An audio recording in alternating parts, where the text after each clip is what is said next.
범죄자들이 범죄자들을 잡는다는 독특한 설정으로 사랑받았던 드라마가 멤버들을 바꿔 영화로 돌아왔습니다만 왠지 드라마가 더 나은 듯 볼 게 없어서 본 거지 좋다고는 할 수 없는 나쁜 녀석들 더 무비 리뷰입니다.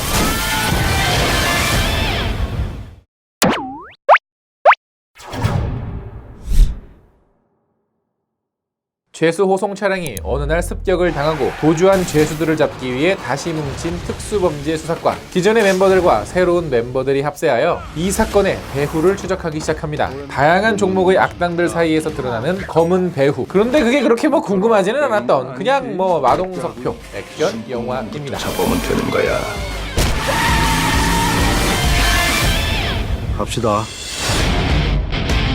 안녕하세요. 같이 가보는 남자 엉순입니다. 오늘 여러분들께 리뷰해드릴 영화는 나쁜 녀석들입니다. 한국 영화에서는 다양한 캐릭터가 어느 순간부터 굉장히 많이 등장을 하기 시작을 했는데요. 그 캐릭터 하나하나가 매력적으로 소비됐던 영화는 사실 거의 없었습니다. 근데 사실 따지고 보면 그건 헐리우드 영화들도 비슷하기는 해요. 그런데 그나마 헐리우드 영화들은 그 공식을 어쨌든 충실히 따르다 보니 이 캐릭터가 클리셰 덩어리이고 이 캐릭터가 스테레오 타입이어도 어쨌든 이야기가 잘 굴러가게끔 만든다 라는 거죠. 그래서 캐릭터가 많이 등장하는 영화들은 이렇게 캐릭터의 매력을 살리기가 어려워서 배우가 가지고 있는 배우 그 자체의 매력에 기대는 영화들이 많습니다. 그게 관객들을 설득시키고 빠져들게 하기가 더 쉬우니까. 이 영화도 그렇긴 한데요. 중요한 건 마동석을 제외한 나머지 캐릭터들은 또렷한 개성이 전혀 없다라는 거죠. 기존의 멤버들이 대체되기는 했으나 장기용은 맷집만 좋을 뿐, 근데 그 맷집이 좋다라는 캐릭터의 일관성도 사실 별로 그렇게 중요하지 않고요. 마찬가지로 김하중의 캐릭터 역시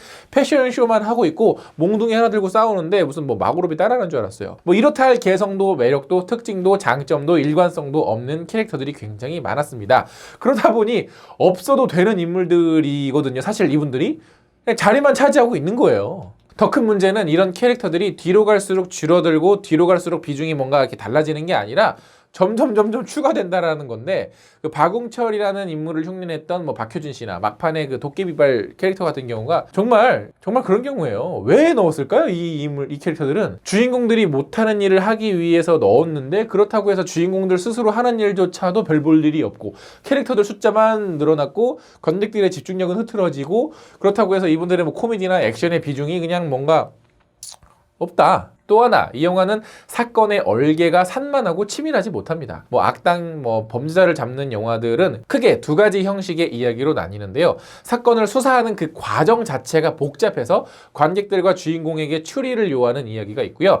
두 번째는 심플하게 일직선으로 수사해 나가는 이야기지만 중간중간 임팩트 있는 장면들로 단순한 이야기의 지루함을 메꾸는 그런 이야기가 있습니다. 그래서 후자 같은 경우는 보통 드웨인 존슨 같은 그런 영화들이나 또는 아저씨 같은 경우가 바로 그런 경우예요. 또 전자는 액션보다는 스릴러 비중이 큰 영화에서 많이 쓰는 문법이죠. 그러나 이 영화는 그런 심플한 이야기를 하고 있으면서도 중간중간 임팩트 있는 장면이나 심심함을 달래줄 장면들이 매우 부족하고요. 그나마 마동석의 개그나 마동석의 액션이 아니었으면 너무나도 의미 없고 지루한 장면들의 나열만 있을 뿐이었습니다. 그러다 보니 중간중간 체포되는 이 중간 보스급의 악당들 장면에서 뭔가 이렇게 얄팍하게, 알죠? 얄팍하게 이런 영화에 이게 사회적 메시지 뭔가 있어 보이는 약간 시사 그런 의도는 좋았으나 이야기에 자연스럽게 녹아들지 못했고요. 그러다 보니 유치하게 느껴지는 이야기였던 것 같아요. 거기다가 그 중간을 때우고 있는 악당들 역시도 뭔가 매력적이거나 인상적이지 못했던 아주 뻔한 스테레오 타입이었었기 때문에 별다른 흥미를 느끼지 못했습니다. 그리고 영화를 보다가 정말 저는 초중반쯤에 깜짝 놀란 게 하나 있는데, 신시티는 왜 패러디하신 거예요? 그 외에 인터넷 보면 인도 영화 이렇게 이거 표절한 장면, 저거 표절한 장면 이런 거 이렇게 짤방 같은 거 돌아다니는 거 많이 보셨죠? 이 신시티 패러디한 장면이 그런 것처럼, 아니 왜 저렇게 저렴하게 패러디를 했지? 그러니까 이거는 오마주라고 보기에도 어렵고 표절이라고 하기에도 애매하고 그냥 창의력이 부족해서 만들어진 훅가시 정도로밖에 안 느껴지는 거예요. 원래 이렇게 약간 좀 어설픈 패러디는 드라마에서 많이 하거든요. 근데 드라마에서는 그게 오히려 귀엽고 기특한 맛이 있어요. 이렇게 보다가 에이 저게 뭐야 이러면서도 나름대로 귀엽네 하면서 그냥 그 장면 자체를 즐기죠. 드라마에서는 그런 문법이 괜찮거든요. 그러나 영화에서는 이렇게 어설프게 패러디를 했다가는 뭐야 겨우 상상력이 이 정도밖에 안 돼? 내가 저런 장면이나 보려고 내가 이 돈 주고 왔다고? 하는 생각 생각이 먼저 든다라는 거죠. 그리고 사실 그 장면을 굳이 그렇게 연출할 필요도 없었고요. 만약에 그랬을 거라면 오히려 패러디 이제 어설프게 따라하기보다는 신시티보다 훨씬 더 업그레이드를 시켜서 뭔가 정말 뛰어난 연출을 보여줬어야 된다고 저는 생각을 해요. 예를 들면 인셉션에서 막 빌딩들 뒤집는 장면들 나왔으면 그 다음에 만들어진 닥터 스트레인지는 그걸 더 업그레이드 시킨 액션 시퀀스로 관객들 만족들을 시켰잖아요. 그래서 이 영화 그 신시티 패러디한 장면에서 너무나도 크게 실망을 했어요. 그러다 보니까 그 이후 장면들에서조차 일관성 없이 행동하는 캐릭터와 또렷한 목적 없이 이어지고 있는 사건들의 연계, 그리고 별 특징이 없는 연출력, 마지막 액션 장면은 무슨 주유소 습격 사건에서 나온 그 떼거지로 막 싸우는 장면보다도 못하더라고요. 다크나이트 라이즈의 떼거지 액션도 되게 막 어설펐잖아요. 그래서 되게 놀림 많이 받잖아. 그거를 능가하는 굉장히 어설픈 액션 구성까지 가지고 있어서 이 영화는 정말 뒤로 갈수록 점점 영화의 힘이 축축 처지더라고요. 왜냐면 저는 솔직히 초반부는 정말 기대 이상이었어요. 왜 그랬냐면 기존의 드라마 배우들도 등장을 하고 이 드라마와 지금과 약간의 달라진 관계들을 한번 이렇게 싹 정리하고 뭔가 좀 이렇게 임팩트가 있는 어떤 액션 시퀀스를 보여주면서 이거 뭔가 좀 굉장히 애정을 쏟았네. 또 제작진들이 원작에 대한 애정이 분명히 있네. 라고 해서 의외로 굉장히 기대가 됐어요. 그런 태도와 의지가 이 영화에도 계속 이제 후반부에도 이어지겠구나 라는 생각이 들어서. 그러나 그 아까 말씀드린 신시티 얄팍하게 따라한 그 장면 이후부터는 갑자기 모든 면에서 뒤로 갈수록 힘이 점점 딸리고 나중에는 그냥 아몰랑 하면서 무슨 신라의 달밤, 무슨 뭐 주유소 습격 사건 이런 패거리 싸움 장면 어설프게 이렇게 하나 넣어가지고 어물쩡 넘어가는 게 야, 내가 저런 클라이막스를 보기 위해서 2시간을 앉아 있었나 살짝 후회가 되더라고요. 이래서 영화는 초반도 초반이지만 후반의 관객들에게 주는 인상이 더 중요하다는 거. 여러 가지로 뭐 시도와 의도 자체는 좋았고요. 뭐 드라마 버전을 나름대로 짜임새 있게 극장판으로 잘 만들었어요. 그러나 아까도 말씀드린 것처럼 마동석이 아니었다면 이 정도까지 왔을까? 그러니까 마동석 유니버스 영화들 중에서 그냥 한 중간쯤에 들어가는 영화였습니다. 그래서 이 영화는 나쁜 녀석들이라고 하는 타이틀이 기억에 남는 영화가 아니라 그냥 또 하나의 마동석 영화가 돼버리고 말았습니다. 근데 참 희한한 게 그 마동석 그 특유의 어떤 그 파괴적이고 막 그 속 시원한 액션 있잖아요. 그냥 별거 없이 그냥 이걸 이렇게 한 번 해가지고 뭐 이런 액션들은 참 이상하게 봐도 잘 안 질려요. 그러니까 제가 그 마동석 영화들 뭐 여러 가지 안 좋게 평가한 영화들도 있지만 액션 자체는 저는 좋게 본 영화들 되게 많았는데 봐도 이 마동석 액션은 뭔가 이게 통쾌한 맛은 분명히 있어. 근데 이 영화가 그것조차 없었으면 대체 어쩔 뻔했어요. 그죠? 예.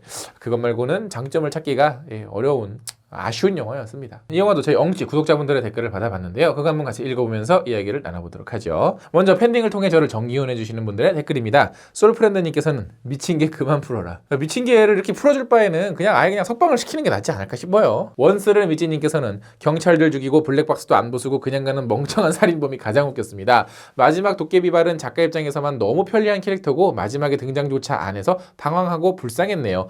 그래도 중간중간 유머는 괜찮았던 중박치는 양산형 마동석 장르의 영화였습니다. 이런 어떤 수사물, 이런 스릴러의 어떤 구조를 가진 영화에서는 이런 작은 디테일들도 사실은 신경을 써야 되는데 이 영화는 그냥 뭐 대충 넘어가고 그냥 막 대충 그냥 그리고 도깨비발은 진짜 뭐야 저게 차라리 토니자를 데려오지 그랬어. 자 유튜브 댓글입니다. 3대 독자님께서는 제작비가 적어 엉성한 녀석들 그냥 가벼운 오락영화 엉성한 장면이 많았다. 나쁜 녀석들 드라마 시즌 1을 봐야 이해 가능한 개그가 많다 하면서 이제 마동석 쭉 칭찬을 해주셨고요. 맞습니다. 근데 뭐 드라마를 안 봐도 이해 가능한 개그들은 있었던 것 같아요. 왜냐면 마동석 씨 그 특유의 그 개그가 있잖아요. 그죠? 근데 제작비가 얼마나 적었는지는 모르겠습니다만은 그래도 그 나름대로 그 안에서 열심히 구성은 한 게 보이긴 보이더라고요. 다나님께서는 나쁜 녀석들에서 저스티스 리그가 보였다. 원작의 어두운 분위기에 비해 지나치게 밝아져버린 조명과 분위기, 마동석 외에 제대로 된 액션 하나 없이 쩌리가 돼버린 김하중과 장기용, 등장 몇 분 만에 어이없이 퇴장하는 강혜원과 김상중, 매력 없이 똥폼만 잡는 악역, 저스티스 리그와 판박이. 저는 보면서 저스티스 리그 같은 느낌도 많이 들었고 수어사이드 스쿼드 같은 느낌도 많이 들었어요. 특히 김하중 씨 캐릭터는 왜 그렇게 옷을 자주 갈아입고 왜 그렇게 브랜드 옷을 입는지 물론 다 제작비를 충당하기 위한 PPL이었겠죠. 제로윙님께서는 장르 마동석 영화, 장점 마동석 영화, 단점 마동석 영화, 인상적인 씬 없음. 깔끔하게 정리 감사드립니다. 505님께서는 야쿠자 설정은 시국을 노린 건가? 이시국 씨 입장하나요? 근데 그런 설정을 뭐 노릴 만큼 이 영화가 뭐 한두 달 만에 후딱 뭐 찍은 게 아니기 때문에 뭐 그런 건 아닙니다. 퀸킬러님께서는 추석 3대 놈 중에 나쁜 놈일 줄 알았는데 그나마 나은 놈. 역시 추석에는 가족과 함께 집에서 특선 영화 보는 게 좋을 듯. 그러니까 진짜 이 영화가 이 추석 영화들이 다 형편없으니까 그나마 괜찮아 보이는 거지, 올해 개봉했던 영화들 전체 통틀어서 봐도 그렇게 괜찮은 영화는 사실은 아니에요. 이게 우리나라 관객들이 점점 어떤 기준치가 낮아지고 그러고 있다니까. 귀여운 멍멍이들 테리레오 짱가찡가님께서는 이런 거 저런 거 다 몰라도 그냥 마동석 배우님 주먹 보러 가서 그걸로 만족하고 온 호랑 영화였네요. 그나마 추석 영화들 중 제일 재밌었어요. 그러니까 추석 영화들 중이라는 조건이 붙어야지 재밌는 영화이기 때문에 사실 이거는 이 영화에 대한 어떤 좋은 평가는 사실 아닌데, 좀 뭐 알아서 이제 제작진들이. 누룽지님께서는 잘 만들었다는 생각은 안 들지만 속이 시원한 건 사실 오락 영화로는 딱입니다. 전 비폭력주의자지만 마동석이 일본 놈 손모가지 부러뜨리는 건 완전 사이다. 글쎄, 말씀하시는 걸 보면은 비폭력주의자는 아니, 은근히 좋아하시는 것 같은데, 근데 뭐 영화라는 게 원래 이게 간접적으로 뭐 그런 게 체험하는 거 이렇게 그런 거니까. 네, 뭐. 자, 어찌됐거나 추석 영화들 보느라 정말 고생이 많으셨습니다. 그런데 올 추석 영화들은 전체적으로 봤을 때 관객들도 그렇게 많이 안 찾아온 것 같더라고요. 어찌됐거나 뭐 또 다른 그저 그런 뭐 마동석 영화가 또 하나 나온 것 같아서 여러 가지로 아쉬웠던 그런 영화였습니다. 그러나 드라마를 이렇게 극장판으로 만드는 시도 자체가 국내에서는 많이 없었기 때문에 뭐 몇 편 있기는 했었어요. 뭐 예전에 시트콤 그 영화 갑자기 제목이 생각이 안 나는데 있었고 있었는데, 어쨌든 그 나름대로 좀 진정성을 갖고 있기는 했어서 그 기획 의도는 저는 좋았다고 생각을 해요. 다만 그 표현하는 표현 방식이 아직 너무나도 많이 부족했던 거겠죠. 영상 재밌게 보셨다면 좋아요 누르는 거 잊지 마시고, 구독 버튼 아직 안 누르셨다면 구독 버튼 꼭꼭 눌러주세요. 그럼 전 다음에 더 재밌는 영화로 찾아뵙겠습니다. 다음에 만나요. 안녕.